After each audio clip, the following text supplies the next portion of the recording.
Hi, Elena Hight. Joe. Hey, how are you? I'm good. How are you? I'm good. Here, hold on one second. I get this to work. Awesome. Hi, everybody. Thanks for joining in. How you doing? Good. How's the drive? Did you make it up to Tahoe? Yes. I'm in Tahoe. I'm very happy to be in the mountains. It's full Uh, springtime.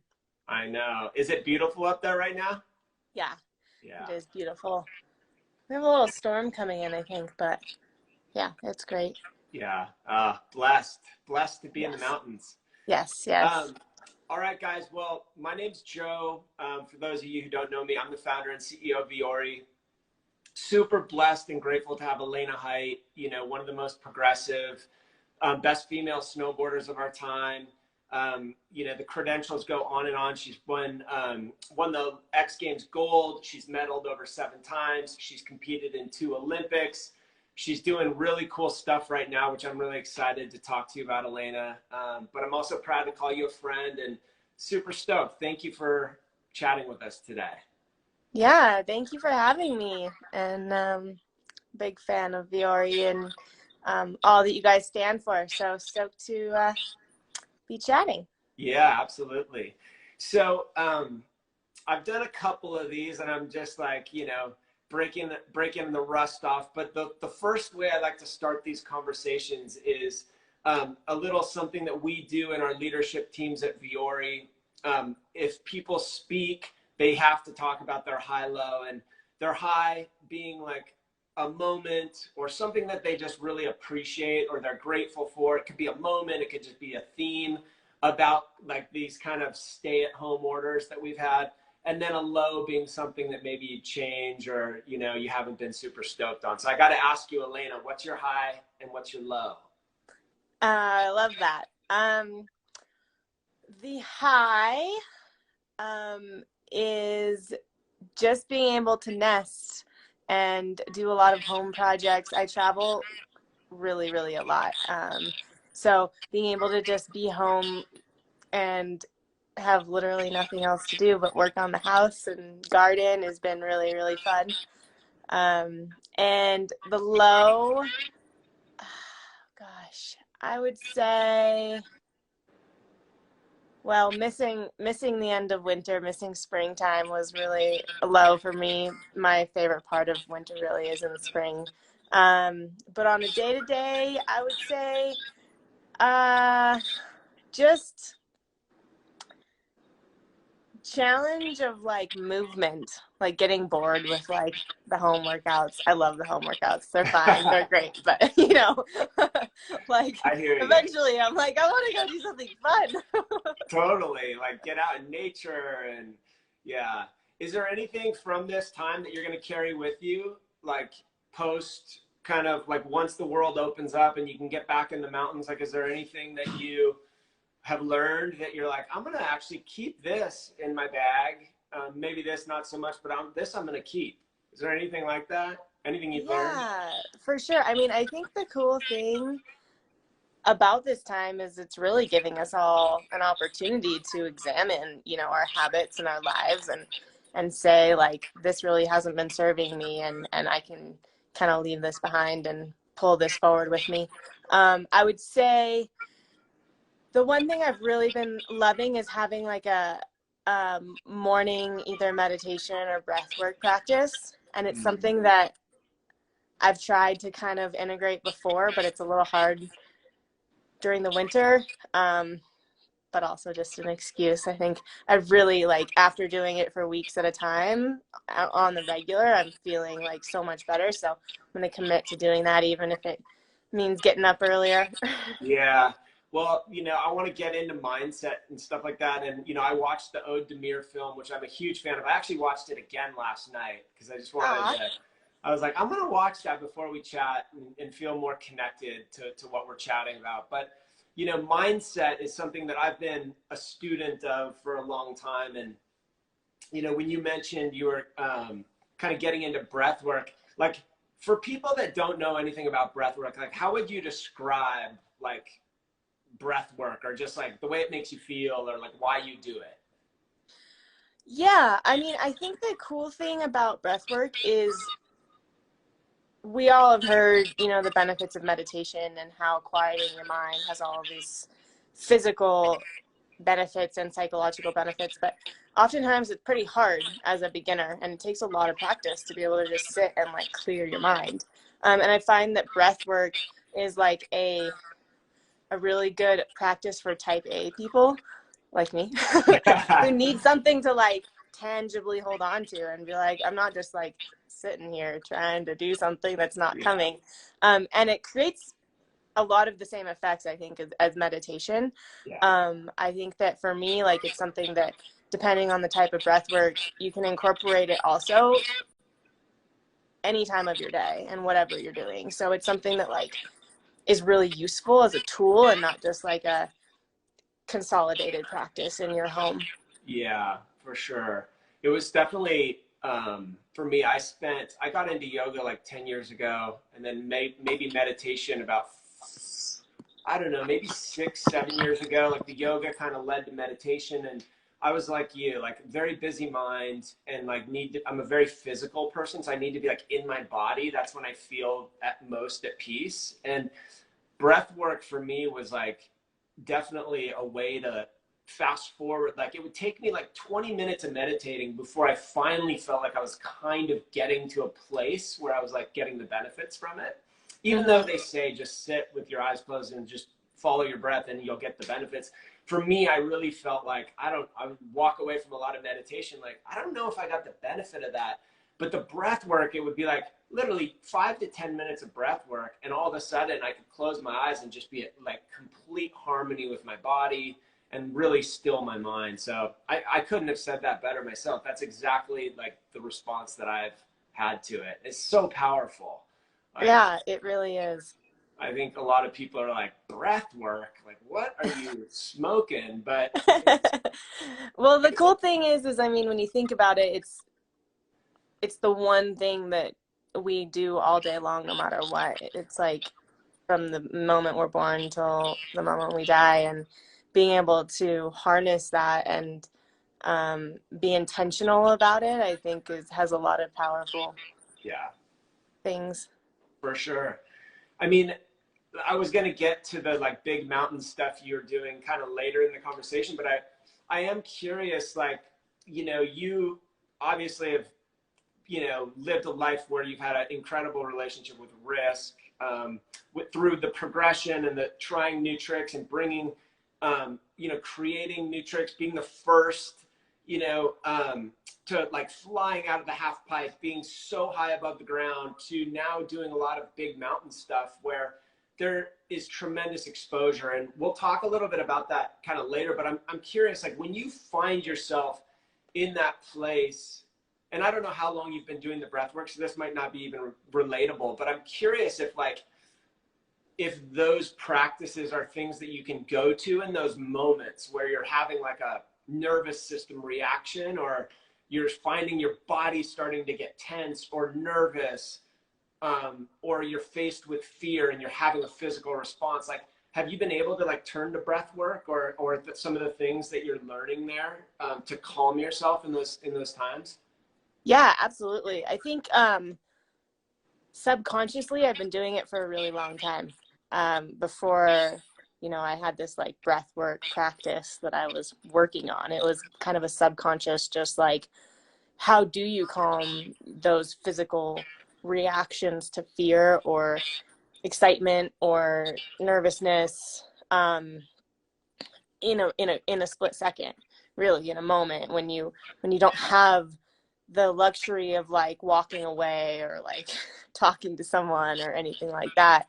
um and so I think that breathing really, like, it's been a part of, when I was competing, a part of like my pre-drop-in ritual for sure. I would take a couple really long deep breaths, um and visualize my run, and it was something that really, really calmed my nerves, and like that like physical nervousness would really calm down like almost immediately, Yeah. which really helps you focus and like brings out, the flow state, which is what you're trying to access. And now in riding bigger lines and in the backcountry, very similar situation. You know, we're oftentimes like, you are working really hard, so you're breathing really hard, and you're breathing, you know, mostly mouth breathing, and you're just like kind of like rushing a lot of times because you're racing light or you're doing something and chasing after your friend up the hill, whatever it is. And just like, it's a crazy how quickly you can change your own anatomy just with like a few breaths if you just take like 30 seconds even. Yeah, 100%. I mean, yeah, it's like being in that type of an environment, you know, for me, some of my friends and I are trying to climb all the 14,000 foot peaks in California. There's 12 of them. We're about halfway done. And it's been something that's been a tremendous challenge for me. Like, I physically, even though I like to believe I'm in pretty decent shape, like when I get up to elevation and we're really trying to like cover ground in the mountains, on oftentimes very little sleep, because I don't sleep good at elevation, and it's oftentimes very cold up when you're sleeping at, you know, 10 to 13,000 feet. You know, when I tune into my breath and just get really intentional about slowing down my breath and trying to breathe through my nose, it's incredible, like how quick I can change my mental state to where I can like really start feeling a lot lighter on my feet and just feeling like I can get through it. But that's something I want to talk to you a little bit about. So watch the film Ode to Mir. Anybody that's listening to this, if you have not seen Ode to Mir and you're a fan of just the mountains or snowboarding, you've got to go and check it out. But Elena, so you have had a career, a competitive career in the half pipe of how long? 15? Was it 15 years, roughly? Yeah, 16, I think. 16 Total. years. Yep. And like, you've got an incredible trophy case, and you've like pretty much seen it all from the Olympics to gold medal at the X Games. And you've really recently kind of made a choice to step out of competition and start doing more free riding and big mountain exploration. And I don't know if it was your first one, but you kind of kicked it off with what I would describe as like a very, very intense like journey into the deep wilderness of the High Sierra. And talk to me about that choice. Like, why did you decide to kind of step away from competition and kind of go in this new direction? For sure. I see a question before I start. Where can we watch the film? It's on iTunes and Red Bull TV. I think right now it's on Red Bull TV, I think, for free. So if you guys want to tune in. Yeah, so I mean, I grew up in Lake Tahoe, surrounded by the Sierra Mountains, which are just some of the best mountains in the world, I think. I'm a little biased. Really got into my competitive career very young, and had these Olympic dreams at like a really young age, and got super focused on riding parks and half pipe, and didn't do, like rode the rest of the mountain. Had always loved riding powder and riding in the trees and whatnot, but really stayed confined to resort riding for most of my, until I was probably 20 years old. And I've always loved the idea of like exploration and, going backpacking in the summer, and did a lot of hiking and biking and like exploring. But as far as on my snowboard, it was very like intentional and competitive focused. And I actually got invited. I would say that like I've been on a few trips before this Ode to Mir film. Nothing even close to this caliber or that long on a split board. I'd been split boarding maybe like 20 times in my life. But I had been out in the backcountry, and every time I had been going out, which was like once or twice a year, I was like getting these little like blips of what the possibilities were like out there. And Yeah. I grew up watching snowboard films, and they highlight all of these amazing athletes doing just that, like finding this natural terrain and building jumps and riding these big lines in these places that are like very far off, and you have to really want to be there to be there. Yeah. And I was such a competitive kid. I grew up competing and was so competitive. And it was really my driving factor, and took me on this like amazing journey. And kind of towards, right around when I went to Odemir, I didn't qualify for the 2018 Olympics. I had a really tough qualifying season. I think I fell on like every single qualifying run I tried to do, which was just like heartbreaking.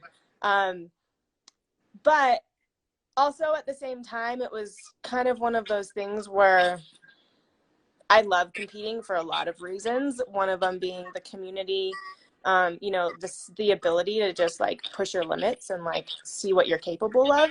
I mean, I think that a competitive stage really gives you that opportunity. So coming off this kind of like heartbreak in this world that I'd been so a part of, Jeremy invited me on this trip for Ode to Mirror, and knowing really nothing about it. I mean, if you watch the film or have seen the film, you'll see I'm just kind of like, he called me like 4 days before this trip and was like, hey, I have this opportunity. Like, do you want to go on this trip with me? And I was like, yeah, I think.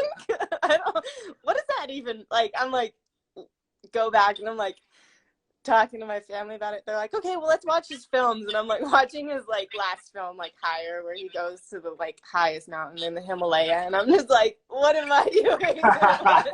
What did I just sign up for? Yeah. But yeah, this trip, I mean, with the little bit of backcountry experience that I had, and just being in this situation with someone so knowledgeable and passionate about the mountains, really like opened my eyes and made me feel like this was a path I really, really wanted to go down. And it felt like just like the calling of what I had been missing in, the last year of my competitive snowboarding. Maybe something that I had been like internally struggling with, of like not being fully present in the contests, and kind of feeling like something was missing, and that I was like hitting a plateau of sorts in my career. And this trip, being isolated from society for any amount of time, but 10-day period it's a long time. And it makes your mind kind of either run or just completely stop. And it was really funny, I was coming off this big heartbreak and of like not making the Olympics, and I was expecting to kind of like go out there and be like, cool, I'm gonna be like walking and like figure out all of these, I'm gonna sort it all out. Yeah. And I walked for like 8 days and realized on our last day as we were getting home, like I hadn't thought about any of it the whole time. Wow. Yeah. Unreal. And it was so refreshing. That experience, I didn't realize, I think when I first watched the film, that you guys were out there, even though like there's each day is highlighted, like day 1, day 2. I don't think I walked away really grasping that you were out there for 9 days until I watched it last night. But typically when we do a 14, or like we park at like, it depends on what we're doing, but we'll park at like 6,000 to 8,000 feet, and we'll climb up, down, across valleys, and we'll end up at 14,000 feet, and we'll be back to our car. Typically, like we're out in the wilderness 2 nights. We've done some bigger trips, but typically like on that 3rd day, I'm like at a point in my trip where I'm like, I want to really get back to the car. Like I'm like physically exhausted. I can't eat up there. Like I just can't stand the like dry packed food. And again, I don't do well at elevation, even though I grew up in the mountains. I just don't do well in my older years in the mountains. But I'm curious, like, were there breakthroughs, like on that 9-day journey, like were there breakthroughs for you, or was it like every day, like the momentum kept building? Because that is a very long time. I'm also curious, like, how many miles did you guys actually walk, and how much, like, and did you guys quantify how much vert you guys climbed? You know, we, well, to start your first question, you definitely have breakthroughs, and you have low periods and high periods and like moments where you're just like, what am I doing? But, Yeah. you know, I think, with any like long physical activity, you have those. And that's what kind of like gives you that great feeling at the end of it, is that you like kind of went through those highs and lows, and you realize that you can as a human physically and mentally get through it and make it to the other side. And as far as the trip, we kind of looked at the map afterwards, and from point to point we covered about 40 miles. Wow. That was without climbing any mountains. So that was just kind of like our traverse as the crow flies. I think we hiked a lot more than that. We did about 2 lines a day, and then moved every 2 days. So we had 4 camps.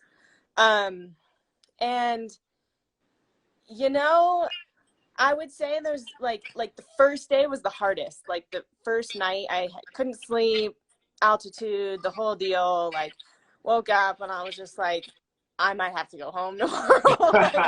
I'm close enough to the car. I don't know. I'll be fine. And then you kind of just like fall into this rhythm. And really, I think it was after like day 3, where you're just like in this rhythm of like, you eat, you sleep, you like start moving like a little bit more like consciously with your body and with what's going on, and you're waking up with the sun, and you're kind of like going to sleep with the sun, and like doing all of these things that like it's hard to connect with those unless you're like completely isolated from the outside world. So I found that, you know, actually the longer you go, the kind of like by the end, the last night, we were all like, do we have enough food to stay longer? How do we like, you guys were thinking about extending? Totally. It's like, yeah. And that's like the classic, you talk to anyone who ever's been on a trip with Jeremy, and he's the classic, like gets to the last couple nights and he's like, all right, you guys, let's ration food. We can eat Cliff Bars for the last 3 days. We'll be fine. Totally. People have to like rein him in. Yeah. Well, you know, like just in my like very limited experience, like I encourage anybody to get out into the mountains, and not just, I'm not talking about like going skiing in a resort, but like go out and do like a deep backpacking trip, and like go out and live amongst nature for like 3-4 days. Like push yourself, put a big heavy pack on, and go walk. And it's like, it's really hard to explain, at least for me, what the feeling's like when I get back. I typically like drive home kind of with the most like calm my nervous system has ever been. And then when I get back home, I sleep great that night, usually have really vivid dreams. And then the next day, for some reason, it's like when I wake up that next day, and oftentimes in my life, I'm going to work, like I'm driving to work. And like I've had like 3 times where I've just spontaneously started having tears come down from my eyes. And I like don't know what's happening. Like I'm totally happy. And it's like a tear of, I don't know if they're tears of joy or they're just like this tremendous feeling of like, I don't know, like maybe it's like the human spirit within me just saying to myself, like, man, you did that. Like you got through that, and how good did that feel, you know?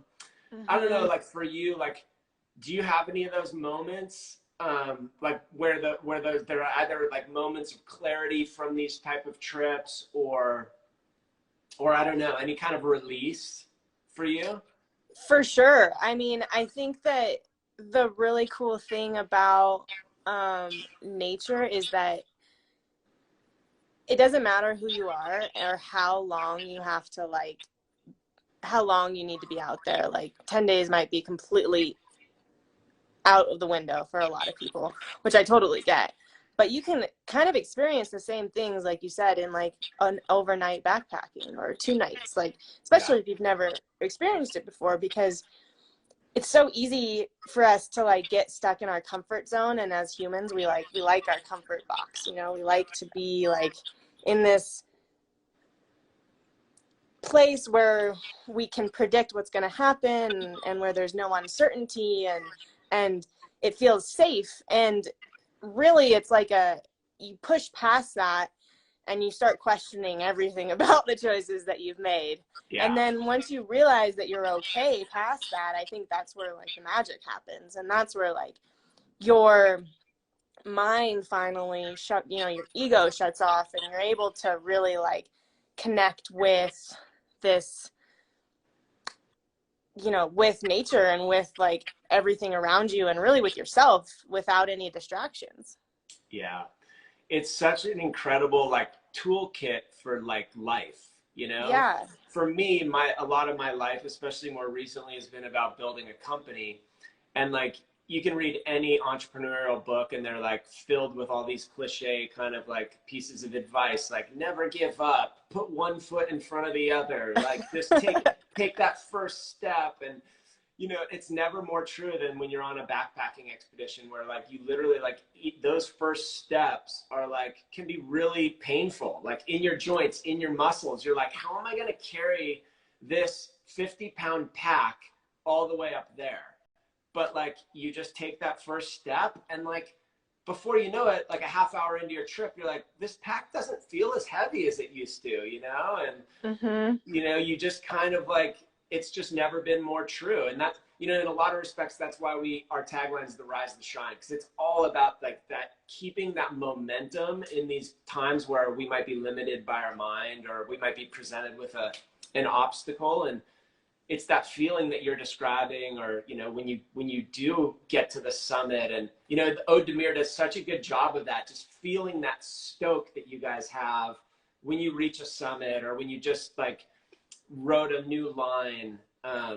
It was just very inspiring to me. So Thanks. Yeah, I mean, it was a really life-changing thing to be a part of. I owe a lot to Jeremy for believing in me. yeah. And So yeah, Elena, talk to me a little bit about fear. There was one moment, where Jeremy says like, respect the exposure, and he's kind of giving you some tips on like leaning forward and really getting your toes and your hands in the snow, and the camera like pans. And I've been in moments like that where I'm climbing up a couloir or something, where I'm just like, I literally am so scared, like fear just consumes me, and I have to like talk myself out of that. But I'm like, for you, I mean, you must have an incredible relationship with fear, from competing and everything that you did to progress the sport of snowboarding, to now getting into big mountains. And like, I mean, I was just so amazed that you did 9 days, and some of the stuff that you guys were climbing, like your first time out, and you guys weren't roped up. I was just like, oh my gosh, like I would be so scared in those moments. But talk to me about that. Like, what's your relationship with fear, and how do you cope with it? Yeah. I mean, I think fear is such an amazing and really hard part of the human experience.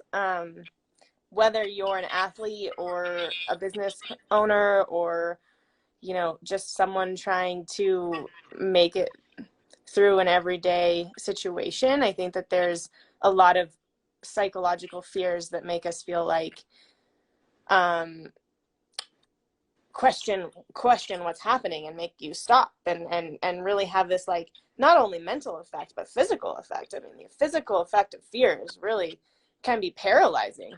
And I think, I really built this pretty deep relationship with fear starting in halfpipe. The fear of injury, the fear of losing in a contest, the fear of failing in front of thousands of people is like very real. And I think that you kind of have to, for me, that experience of competing has really been beneficial for me in the backcountry, I think, because I have built this foundation of like knowing my own fear and knowing, learning kind of the difference between fear that is psychological, that is, you know, I'm afraid like of falling because I'm afraid of what I'm going to look like and what people are going to think of me, is a very like psychological, you're not going to come out of that hurt, you know, or the fear of like going to drop in to do something that you've never done before and you're being like, I could really hurt myself. And that's like a physical, like your body's trying to protect itself, which is, there's nothing wrong with that. For me, my biggest like tool that has continued to serve me from the half pipe to big mountains is like really breaking down the fear and being like, what is it you're afraid of exactly? And what is the worst thing that could happen? And that sounds so contradictory to a lot of people, like what you would think you're going to ask yourself when you're standing at the top of some mountain about to drop in and be like, I'm super scared, or about to drop into the half pipe and, you know, you could fall on your head and die. Worst case scenario. But like, that's the kind of thing that I would run through my head, is be like, okay, like the worst case scenario is I would like slip out, you know, hiking this mountain, I would slip, I'd roll over the rocks, end up at the bottom, and I'm going to die. And I'm like, well, what's the chances of that? Like, I trust my training. I trust my partners that I'm in the mountains with. I trust my coaches when I was riding half pipe who are telling me I'm capable of this. Like, I trust my preparation. Like, and that makes you really like combat the fear from a place of like knowing what is possibly going to go wrong and being like, no, that's not going to happen. Checking the boxes to the point where you can build a little bit of confidence. Yeah. Is it something that draws you to it? Like, was big mountains something like when you perceived like what it would be like to climb into some of these chutes and ride some of these lines? Like, has that always been like something that you're just like, oh no, I'm just super stoked on that? Or has there been like, oh man, that might be a little scary, and like that, has that like pulled you to it? Yeah, I think that as a young snowboarder, I was not really that interested in it. I kind of thought it was crazy a little bit. Like, like I liked my like half pipe hill, and I liked taking the chairlift and like, you know, slapping high fives with my friends and like getting a beer at the end of the day. Yeah, Like, totally. in the lodge, you know, where it's Yeah. safe. But as I like kind of started to dabble and like experience like facing those fears and the adrenaline and aliveness that you feel during and after facing those fears, I think is like really what drew me in so much, and continues to draw me in. I mean, I think it makes you feel alive in like the most ways possible. Totally. I mean, it's like a doorway to growth in a lot of ways, right? Whether it's your sport, like snowboarding, or it's like, you know, you're in business or your career or whatever it is, like those moments where we're presented with something that kind of scares us. Oftentimes it's like this invitation to like, hey, like come walk through me, and you might like be surprised at like what you're capable of. And, you know, the more you like kind of get comfortable with that uncomfortableness and like walk through those doors, you grow. And I know for me, I've had a really unique relationship with it because I was a really shy kid when I was young. And then like, I've always just been scared of like, I don't know if it's scared, but I'd get nervous about things. Whether I was competing in sports, I'd be really nervous before a game, or, you know, if I have like now more interviews and public speaking type of stuff, I still get really nervous, but every time I do it, I get more confidence, and I grow. And it's kind of like peeling the onion of life a little bit.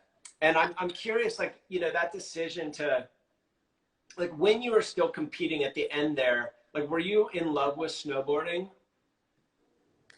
Um, yeah, you know, I think I will always be in love with snowboarding. I think that towards the end of my competitive career, it was maybe mixed up with a lot of other feelings and pressures and disappointments and wins and fails. And, you know, I think like any career, anyone who's been in their career for a decade or even a year or 5 years or whatever it is, a lifetime career, that you've devoted your life to this one thing, whether it's sports or not.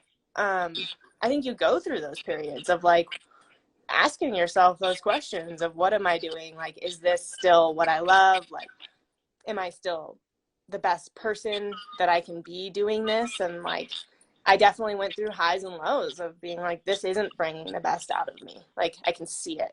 And then highs of being like breaking through those doors of being like, wow, like, I'm so glad I got through that and like made it through the fear, like at least like pushed to the other side, even if it was like a fail that I ended up getting.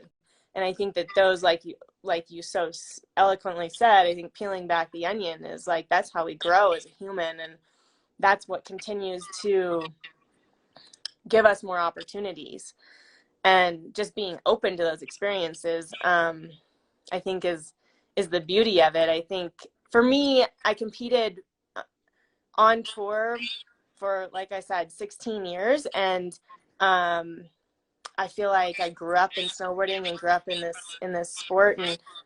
And, you know, there's always more to learn and ways to get better at your competitive sport. But I think I just hit like a limit of really where my spirit was going to go and where my like talent was going to go.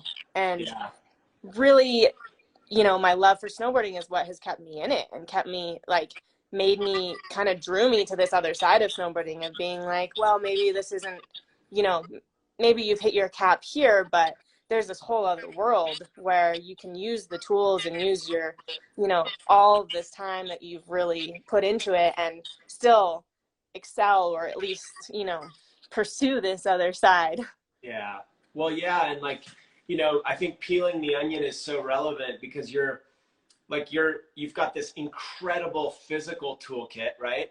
And like, that was your first big mountain expedition. I'd imagine, like, think about how much you learned on that trip and like the world that's now open to you. It's like what you're doing, from my perception, is like you're learning how to be a mountaineer in some respects, in addition to like, you know, a professional snowboarder. Like, there's so much out there for you to learn now, right? I mean, I would imagine if this is a path is this a path you're gonna continue pursuing?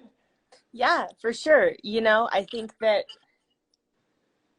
to kind of come back to that, like peeling back the onion, like I failed really miserably. And that's kind of what led me to this awesome opportunity with Jeremy, is like the fact that I didn't go to the Olympics. And it really opened up this new door for me. So I really believe in like pushing past your comfort zone and pushing through things and striving for a goal, even if it ends in a failure, because you never know what that door is going to be that opens. And yeah, I mean, I love this new world that I'm tapping into. There's so much to learn, and I mean, the world is so big. And I feel like I'm just a rookie again, and I have just like the best teachers and have access to just some amazing friends who have really taken me in and are teaching me a lot. And I like the mountaineering side. I like the climbing, and would love to learn more. I'm definitely a novice at it, but that's kind of the goal. Are you comfortable in, like, I just got to ask, like, are you comfortable with that kind of exposure? Like, in moments where, you know, if you slip, you're gone. Like, are you comfortable enough because you've spent so much time in the snow where you're like, I trust my feet, I got this? Because like, it's hard, even in a film, it's hard to truly appreciate what it feels like to be sitting there with crampons in the ice, looking down, knowing, and looking back up, knowing how steep it is, and like how you're just one foot in front of the other, but you're just trying to get to that top. And there are moments, and I know just from personal experience, that can get really scary. Like, is that something you're just like naturally comfortable with, or do you ever get spooked? Oh, I get totally spooked, but I think I thrive off of it. I think I like it. I don't know. I'm like a weird adrenaline junkie. Yeah, for sure. You know, I think there's just there's a part of us that people that just like it. Yeah. But I get super scared, and sometimes it's like knowing your risk tolerance or learning your risk tolerance of like, I can handle this much exposure and really like being in situations that scare me and like make my heart flutter, but also like, you know, we're not out there to push past our limits, and like learning those limits is really important, I think. Here I am just harping on you about fear. I'm like, tell me you're scared. I am scared. I'm always scared. I mean, honestly, like in the backcountry, there's not a day that I probably don't go out and I'm scared at some point in time. Totally. And I think it's important to scare yourself. I think that it makes you realize what you're capable of. For sure. For sure. So I want to talk to you a little bit about resilience. I mean, people right now are going through hard times, you know, like I battle with it because like I'm so fortunate to have a job right now through this. Vuori's doing well. And, you know, I'm fortunate to be able to, my work from home is like, I'm hanging out, I'm getting out into the trails, I'm exercising, I'm spending time with my family. Like there's a lot of beauty in that and a lot of things that I'll carry with me after this ends. But for some people, they've lost their job. They're single moms or single dads, and, you know, they're kind of freaking out. They've lost their jobs, and, you know, we're being told like, just stay home and like, this will pass. But I'm like, as an athlete, I think athletes have very unique relationships with resilience and dealing with adversity. I know you've sustained some injuries in your career. Like, is there anything you'd pass along from your time as an athlete that you think would be kind of beneficial for people to hear, or just what's your perspective on like dealing with adversity? Yeah, I mean, we are all faced with great adversity right now, no matter what your situation is, or big or small. I think not comparing yourself or your situation to others, I think that has a big, makes you be able to feel what you're going through. I think for me, you know, with any sort of like setback or thing that you can't control, like we can't control this. There's nothing that any of us can do to control the situation other than how you're personally reacting to it. So I think really like sitting into it and feeling it is really important, and not pushing those feelings away or like trying to pretend that it's not real or like comparing your situation to another person's. Like, I think having that experience and really sitting into it and understanding what it is you're going through helps you move through it a lot, and helps you move through those, like, all the feelings that come along with this situation or any adversity. I mean, adversity, I think that there's a range of human emotions that you go through no matter what. And some of them are super uncomfortable. Yeah. I think just like sitting into them and feeling them and like making space for that in yourself is like one of the best things that I've found that I can do. And it sucks and it's hard and it's uncomfortable and no one really wants to do it. But it's the first step to really like calming yourself enough to be like, okay, like what is it that I can control? Like what can I do in this situation to either help myself, and if it's not myself, like what can I do to help others? I've really also found that like in times when I don't feel like I can do anything for myself after injury or whatever, when you're told to literally just like lay there, I found that doing things for others really helps me take my mind off it and gives me a little bit of purpose. I think that that's a big thing that happens when adversity kind of knocks on all of our doors, is you lose your purpose a bit. Yeah. And that can be draining to the human spirit. Yeah.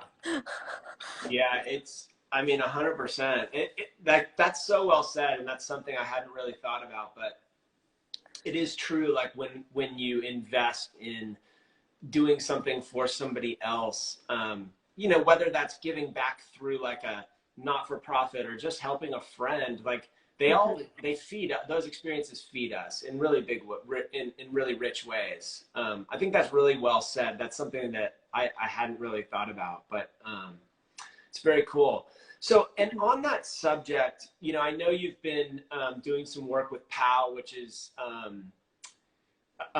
it's Preserve Our Winters, right? Protect Our Winters. Protect Our Yeah. Winters. Protect Our Yeah. Winters. So talk to me about that. Like, what compelled you to get involved with them? Well, let's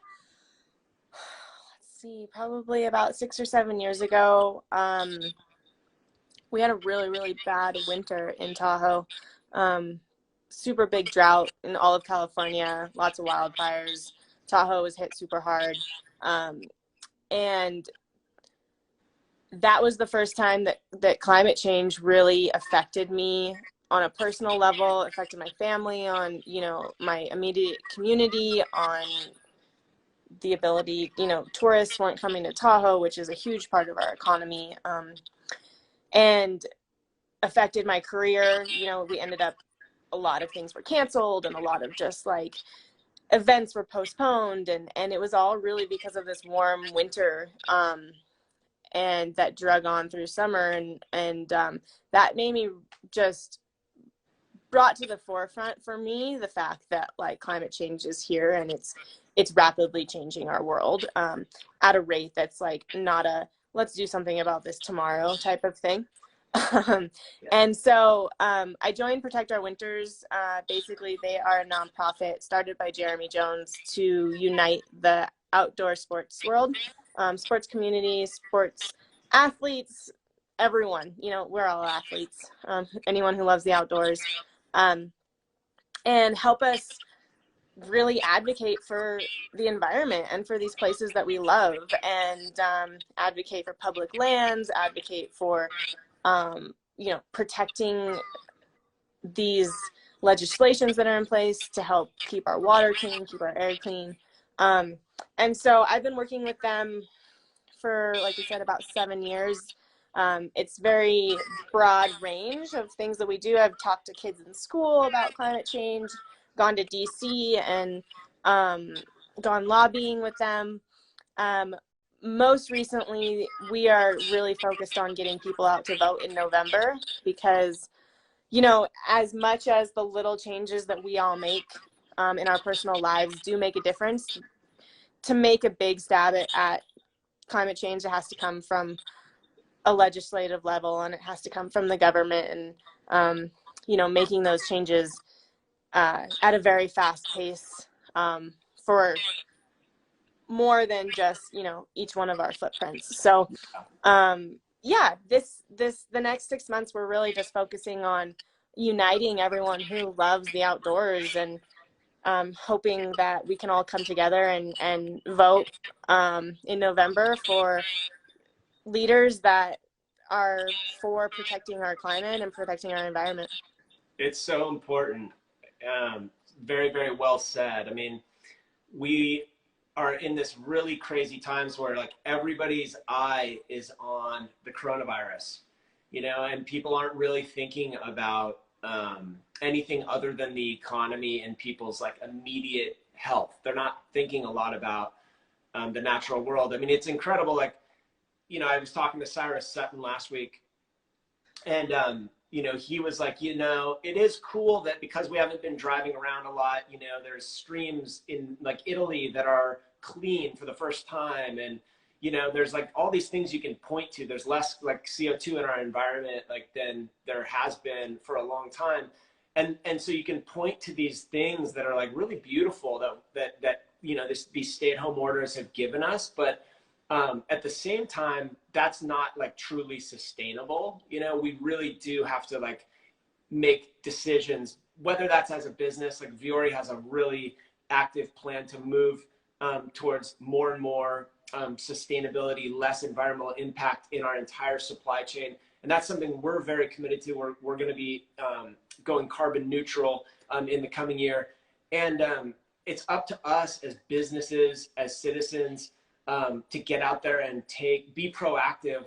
And one of the things that I thought was just so well said in the film Ode to Mir that really resonated with me was like, we have to find ways to get like our elected officials out into nature because it's just like anything in life. Like when you have an experience with it, you know, even if it's like somebody that has a totally polarizing view than you do, like when you have an experience with that person, you hang out with them for a weekend and you share time, you share conversation, you walk away like, that's not a bad person. Like we actually can find common ground, you know? And I Yeah. feel like when elected officials, like they used to go out and spend a lot of time in nature, and it seems to not really be a part of their agenda anymore. But Yeah. if we could get more people just having these experiences, they would develop a connection with it and understand how important it is to protect it. I thought that was really well said in the film. And I think you guys did in the film such a good job of weaving in data points and facts and just, you know, things and perspectives for people to think about as they were watching people like rip mountains and climb those peaks. Seems like a very wise person, like a wise elder living on this earth. Like, what have you taken away from your relationship with him? Oh gosh. So much. Jeremy is a very wise human. And just so willing to share his knowledge and passion, which I think is really admirable. I think a lot of people kind of hold on to what they have and don't want to, you know, pass it along. So I feel very grateful to have built this relationship with Jeremy. What have I not learned from him? I think is was a better question. I mean, I think that, you know, I would say broad range. The biggest lesson I've learned from him is that the more true to your own passion you are, you know, the more that actually lights up other people. Like he is so passionate about the mountains and protecting the mountains and sharing the mountains with people, and that has made him super successful, not only in his snowboard career, but his business career and with Protect Our Winters. And it all comes from this place of just like, he's living his passion and being really true to like what he wants to spend his life doing. And so I think that that's like a really good lesson of like not standing down to the things that you love, because you can translate that into the world, and a lot of good can come from it. And then I think I've also learned that as athletes, you know, we have this kind of like really selfish ways to be an athlete. It's quite a selfish endeavor, you know, like you really are like putting this team around you, especially as a competitor, but really anytime, like of people who are just trying to help you make your dream come true, which is amazing. And it's fulfilling for your entire team, you know, whether it's your coaches, your therapists, or your trainers, or, you know, the people waxing your snowboards. Like it's fulfilling when you can all be a part of a project, and your project is to like do well in this sport. But ultimately it's about your own fulfillment and chasing this dream. And I think that what he's really taught me is that we can utilize this dream and this like passion of ours to do greater good. And you can use your voice and your platform as this athlete that's been, you know, your entire life's work to do something more than just serve yourself. And you can, you know, still put snowboarding first and get out there on all the best days, but also like try to do good for others. So that's been a really cool thing. Yeah, he sounds like a pretty cool guy. Definitely. Yeah, very cool.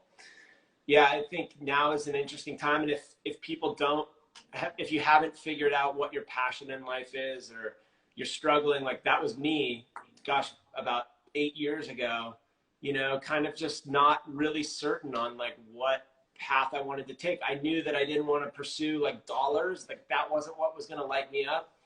And I kind of started like investing in like learning, and started reading books and getting into yoga and trying new things and just going back to peeling the onion. And that path of like self-discovery led me to this journey with Vuori. And I really feel fortunate to be in very much aligned, have a career that's aligned with my value system and what I love to do. That's amazing. It's really admirable. But yeah, and it's, you know, I was just mentioning like, you know, I think right now it's this unique time where everybody's at home, or, you know, for a lot of us have time on our hands. It's like, it's such a good time to to either learn more about yourself or pick up a new subject. Like you had talked about peeling the onion and diving into the backcountry. It's like, what a great time to invest in ourselves and be curious. Let your curiosity lead you, and who knows where it will lead. Maybe it'll lead to a life passion and a new course for your career, like it has, you know, for you recently. But yeah, I agree. I think that, you know, if there's a lot of silver linings of what's happening right now, but the ability to have this self-discovery moment, or just even a self-quieting moment of maybe you're not searching for something new, but you're making space for something new to come in. I mean, I think that that's a blessing for a lot of people, and for all of us, really. And also, I think that one of the other blessings of this whole thing is that we are able to question the things that are happening in our world that we would like to change, and like to be a part of that change. And you know, whether it's for our environment or for the different systems in our world that we feel like we have no ability to change, I think that this is a really good opportunity for us to kind of sit back and be like, this isn't working. Like, I want to be a part of making a change for that. Yeah, 100%. Well, what's next for Elena Hight? What is next for me? I guess it depends on when we're let outside. Yeah, Yeah, I've been working on a film for the past couple of years. It's a 2-year project. It's going to be coming out in fall 2020. Yep, fall 2020. And it's where TGR is producing it, so watch out for that. We'll be having a teaser probably coming out here pretty soon. So that's the big project. That's kind of where all my energy is going, and I hope you guys tune in when it comes out. For sure. Well, Elena, thanks so much for all your honesty. I like to go deep into the psyche and understand kind of the human spirit and the motivation and what is driving you as a person. And I love your transparency and your authenticity. So thanks so much. Really stoked to be able to call you a friend, and just always appreciate our time. So thanks for chatting with us. And same, Joe. Thanks for having me and for all the great talking points. It was a really awesome conversation. Hope you guys enjoyed it, who was watching. Absolutely. All right, Elena, well, enjoy Lake Tahoe, get out into the mountains, get lost, go do something fun, and I will. we'll talk to you soon. Bye. Bye.